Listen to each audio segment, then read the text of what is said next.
আসসালামু আলাইকুম সবাইকে। আপনার ফেসবুক প্রোফাইলে যেভাবে ফলো বাটন সেট করবেন, তো শুরুতে আপনার ফেসবুক প্রোফাইলের উপরের ডান দিকে থ্রি লাইন অপশনটাতে যাবেন। এখান থেকে উপরের ডান দিকে কর্নারে দেখেন সেটিংস যে আইকনটা আছে, এই আইকনটাতে আপনারা যাবেন। এখান থেকে আপনারা একটু নিচে চলে আসবেন। নিচে চলে আসার পর দেখেন how people can find and contact you, এই অপশনটাতে আপনারা যাবেন।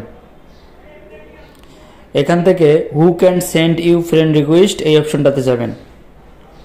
এখান থেকে ফ্রেন্ডস অফ ফ্রেন্ডস, এই অপশনটাতে আপনারা টিক মার্ক দিয়ে নিচে সেভ যে বাটনটা আছে এই বাটনটাতে ক্লিক করে দিবেন।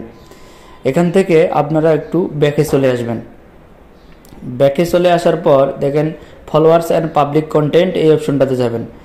এখান থেকে তীর চিহ্ন দেওয়া অপশনগুলোতে আপনারা ঢুকে সবগুলা পাবলিক করে দিয়ে সেভ অপশনে ক্লিক করে দেবেন। সেভ অপশনে ক্লিক করে দেওয়ার পর আপনার প্রোফাইলে ফলো বাটনটা সেট হয়ে যাবে। আপনি দেখতে পারবেন না, কিন্তু অন্যরা ঠিকই দেখতে পারবে এবং আপনাকে সরাসরি ফলো করতে পারবে।